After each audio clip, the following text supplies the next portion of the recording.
everybody! I hope y'all are having a wonderful day. I thought it would be fun today if we did like a reading vlog. It'll be throughout a few days, not just today, but I wanted to start one today because I'm about halfway through the current book that I'm reading. Can you guess what I'm reading? We're reading The Ministry of Time by Kellyanne Bradley. I don't know how to say her first name. I don't know if it's Colleen. I apologize. But phenomenal book so far. I'm on page 111 out of 339, and my thoughts so far are kind of a little bit all over the place. We're following Graham Gore, who is he was a commander in 1847, and this government ministry is like gathering expats from different timelines, different time periods, and Graham Gore happens to be one of them. Along with Graham Gore, he has a bridge. So Graham Gore has what they call a bridge, and it's a person who like lives with them, assists them, helps them understand like the 21st century essentially, and like monitoring them, writing down stuff, like charting their every move almost, helping them like trying to get the ministry to understand how the expat's body is reacting to the time travel and how their mind is reacting to the time travel, if that makes sense. So it's almost like sci-fi mixed with a little bit of romance. We're getting a tiny bit of romance,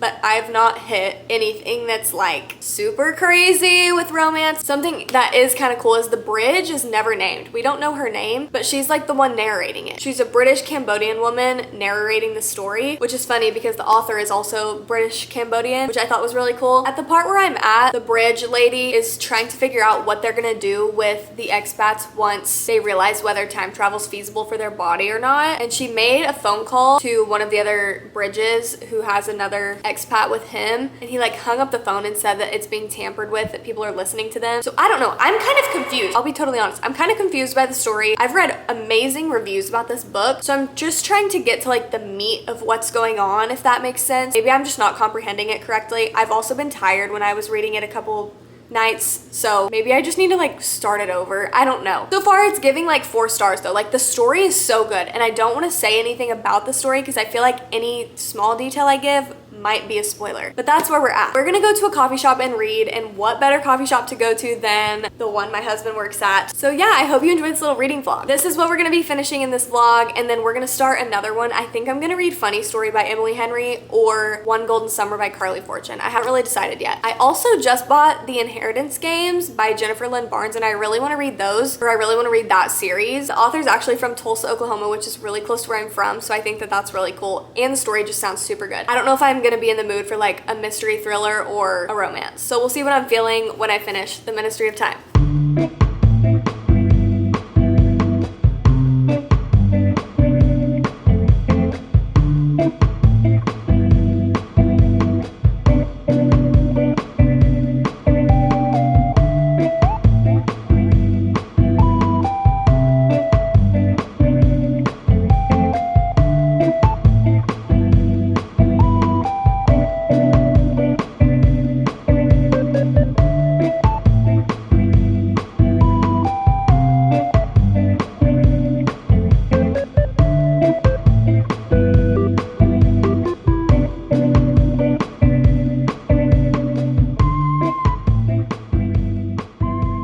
Okay, hey guys, I wanted to give a little bit of an update on where I'm at with The Ministry of Time. It's been, I think, 2 days since I filmed last. This book is very confusing to me, and maybe I'm just like not comprehending it correctly or something, but the amount of times I have thought about DNFing it is quite insane. However, let me just say, the second half, let me collect my thoughts. I'm on page 219 out of like 336 or something. And let me just say, the first 150 pages like bored me. They were not like, that's why I wanted to put it down. I was like quite bored. I was just gearing up for the second half, and I feel like we're getting to a point where I'm like actually wanting to know what's going on in the story. This book is so back and forth between timelines that I really don't even want to say anything about what's going on because I feel like it could be a spoiler. And if you want to read it, like, it's a great book. Like, the writing is so good. It's just a little bit hard for me to read. You can tell that she's British because of the way that she's writing. Some of the spelling is a little bit different for like normal words that we're used to, but it takes me a minute to like actually like read. Like, I can't read fast, if that makes sense. I don't know, maybe I just wasn't feeling it, but like the part where I'm at, like, I actually want to pick it up and read it. The first half of this book, I was not feeling that way. So if you feel the same way, power through, because I promise it's gonna be worth it. I think. I haven't finished it yet, but I think it's gonna be worth it. But yeah, I'm gonna try and finish this today or tomorrow, and then we'll meet back up and chat when I finish it.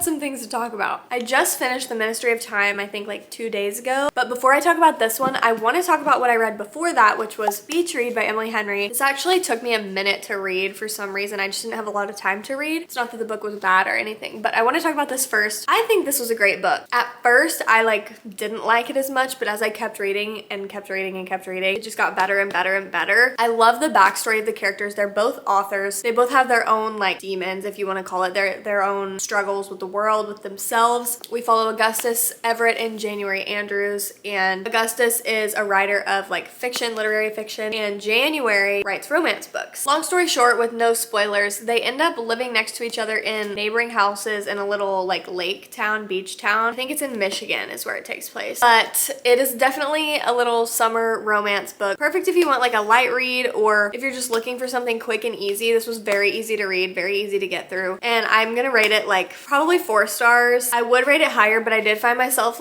skimming through it to find when the chapter ended, and I wasn't really thinking about the book as much when I wasn't reading it. So I'm gonna give it 4 stars. It was great. It was actually my first Emily Henry book that I've ever read, and I do love the color, the primary colors. I do love the cover of the book. But yeah, I did read this before I read The Ministry of Time, but I just finished The Ministry of Time, and let me tell you, this was a whirlwind for me to read. I hated it at first, truly. I could not find it in me to want to read this book for probably the first 3 chapters, and these chapters, oh my gosh, they're so long. These chapters are so freaking long. There's only 10 chapters in the whole book, and there's 360 pages or something. I was gonna DNF this multiple times. I had thought about putting it down, and then I was like, no, Madeline, just stick through it, stick with it, don't put it down. I hate DNFing books, I really do. So I stuck through the end, and let me tell you, I am glad that I did, because the storyline picked up at the same time as the romance did. Everything happened all at once. I don't even know what chapter, but once those storylines started picking up, I couldn't put it down. I literally could not put it down. The first half was just leading up to everything that happened in the second half, and I think that just the backstory maybe bored me a little bit. I'm not huge into sci-fi. I would classify this as sci-fi, romance, historical fiction. Honestly, I don't even know what the genre is. There's multiple in this book. I kept finding myself wishing there was more of the romance in this book, and in the first half there's literally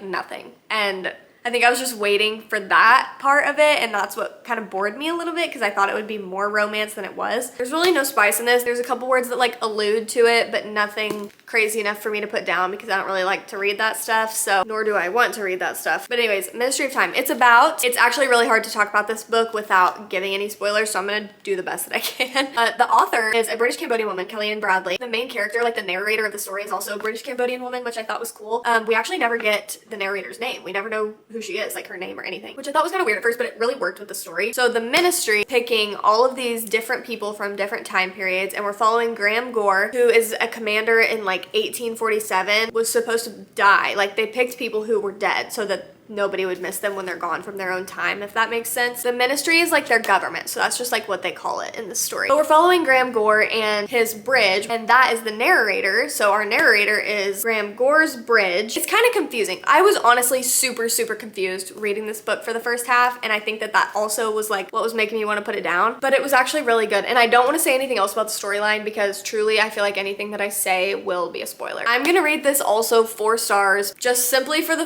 actually, I'm gonna do 3.75, just for the fact that I literally wanted to put it down so many times. I think I just didn't understand it at first, and that's what was making me not like it. But in the end, I really am glad that I read it. It was a great book. If you're looking for something that makes you want to think, this is not oh, let me just do a little quick read. This is a thinker. A thinker, okay? So yeah, 3.75 stars. After The Ministry of Time, I picked up One Golden Summer by Carly Fortune. I've seen everybody reading this book, and I literally have nothing but good things to say about it. I cannot put it down. I started it 2 nights ago, and I'm on page 108, chapter 16. The text is normal. It's fairly normal sized, but the chapters are short. It's super easy to read. The writing is phenomenal, and also the banter between our 2 main characters from the beginning is oh my god, literally amazing. There's so much of it, and I'm just eating it up. I'm literally eating it up. In this story, we're following Alice Everly and Charlie Florick. They're from Canada. She goes to this summer house by the lake to spend the summer with her grandma, who is kind of injured, and just assist her grandma and be at the lake and just take it slow for the summer. This lake house that they went to is one that she used to go to when she was younger, and it actually is what sparked her career in being a photographer, was being at the lake house and taking a photo of a yellow speedboat with 3 teenagers on it, and one of those teenagers is our actually, I'm gonna not say that, but I literally I was reading this last night till probably 1 in the morning because it was just so good. I truly just want to read it right now. But again, I'm on page 108, so I am not even halfway through it yet. I'm about that much through the book. This is actually reminding me a lot of Beach Read. I'm loving the banter in this a whole lot more than I did in Beach Read. The characters' backgrounds are all different, but like just the setting of being on the lake by the water, just like the angst of the main characters. I don't know, it just reminds me of Beach Read a little bit. I'm excited to keep reading it, and we'll chat again after I read a little bit more.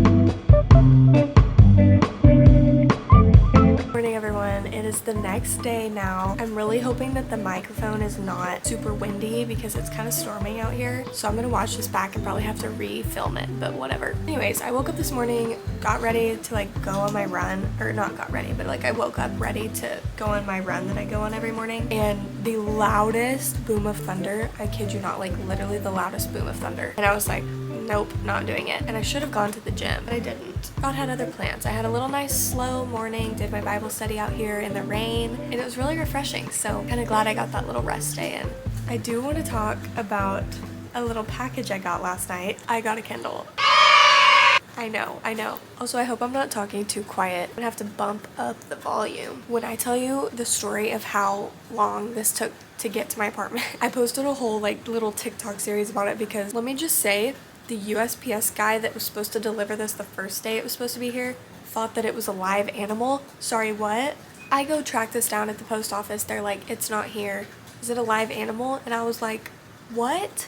It's a Kindle. I don't know. Go watch my TikTok series about it. It was hilarious. Nevertheless, though, she got here last night, so I'm super excited. And while I've been reading One Golden Summer, I'm like 58% through this one. I actually started, what's the name of it? Oh, I also started Just for the Summer by Abby Jimenez on my Kindle. And I've never read 2 books at once, so we're gonna kind of see how it goes. I feel like I'm gonna get confused since they're both romance books taking place in the summer. Like, I feel like if I read 2 books at once, I need it to be like 2 completely different genres, but we're gonna see how it goes. This one I feel like I'm gonna finish today or tomorrow because it's so good and I can't put it down. But whenever I'm done with this book, I'll talk about it a little bit more because I just want to finish it before I say anything about it, because I honestly don't really know which direction this is going in. I feel like I have some ideas of where it might go, and I also like can infer something that I think I'm right about. But yeah, I'm really excited to finish it. I'm loving the 2 main characters more than I did in Beach Read by Emily Henry, which is saying a lot because I did like that book a lot too. If you are skeptical about reading this,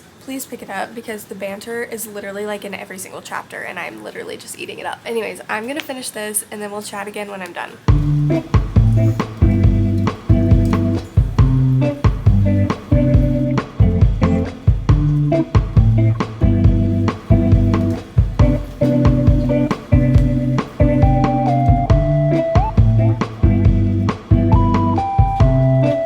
I finished One Golden Summer. I could say a lot of things about this book, but the first thing I will say is Carly Fortune is a genius. She's amazing. What's funny is this morning it was storming really, really bad. Like the thunder was like super loud. Actually woke me up. I love thunderstorms. Like I love sleeping to storms, but my dog is deathly afraid of thunderstorms. She woke me up at like 4:30 in the morning, and I usually get up around 6 or 6:30. So I was just like, you know what? I'm just gonna stay awake. And I used to wake up at that time anyway when I worked at a coffee shop. So I just stayed awake. And I read like over 100 pages of this book. I think I updated it on Fable. I read somewhere around 100 pages, I think, this morning from like 4:30 to like 6:30. I was just reading. And honestly, I'm glad I did, because this literally like the end of this book was like something out of a movie. I would love to see this in a movie. Let me just say I love the fact that our main character has curly red hair. Immediately I was like, yes, yes. The way that she describes Charlie Florrick in this novel too, I just don't even have any words. Like the description of the characters was amazing. The story was so good. It's set on a lake somewhere in Canada. Main character's name is Alice Everly, and she takes her grandmother, who they call Nan,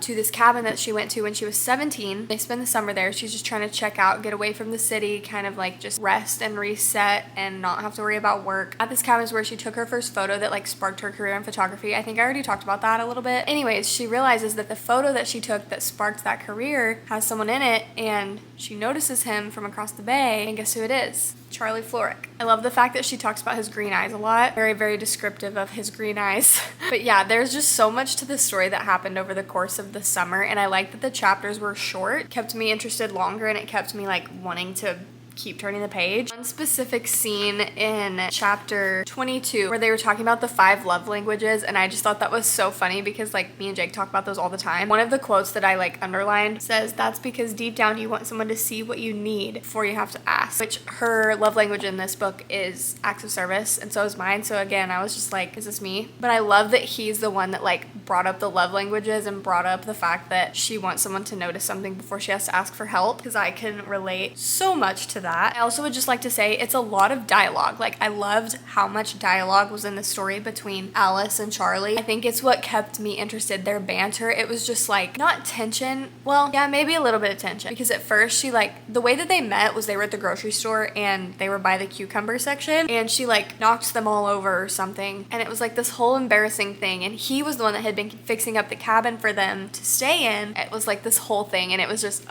chef's kiss. Say there's 2 major plot twists in this story. I'm not going to tell you what they are, obviously. This is spoiler free. But the first one I will say I did not expect. Read the page and I literally put my book down in the coffee shop, and I was like, I looked at Jake at the coffee shop and I was like, you have no idea what I just read. Actually, maybe there's 3. There's 3 plot twists. The second one, I don't know if it's like considered a plot twist, but I considered it a plot twist. You'll know what I'm talking about when you get there. And then the third one, you can kind of infer what happens from just reading the story. But I did guess that one correctly. So, but the first plot twist, I literally was sitting there and I was just like, whoa.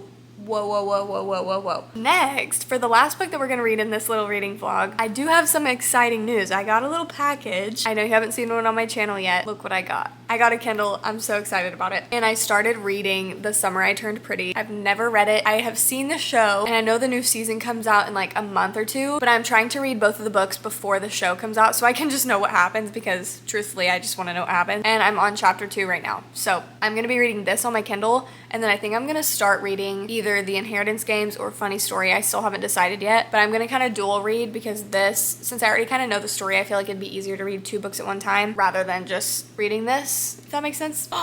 Actually, you know what I'm gonna do? I forgot this was sitting right next to me. I never finished A Court of Wings and Ruin. I probably have like 100 pages left. Yeah, I have literally like 94 pages left in this. I'm gonna finish this also, because I just wanna get this one over with. I had to put it down, like I had to take a break. I love this series like to pieces, but I just had to take a break. I don't know, I think I just was like, I want to still love it, so I had to put it down, if you know what I mean. So yeah, I'm gonna finish this book, and then we're also gonna read The Summer I Turned Pretty. So we're just gonna get to it.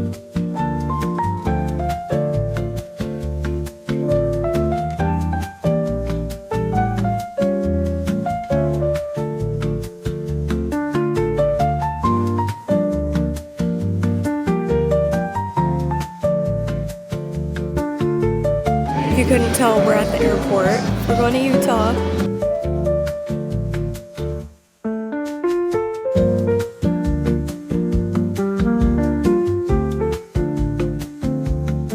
Hello to my reading vlog. vlog. We've traveled all the way to Salt Lake City. It's Monday, June 2nd, and I have well finished One Golden Summer. I don't remember the last time we talked, I'm gonna be really honest. I think I said I was gonna start or finish A Court of Wings and Ruin, but I'm not gonna do that. I didn't bring it with me here. I'm gonna be here for a week, and I'm doing a whole like week in my life here in Utah. So that one's gonna be really fun. I'm super excited for this video.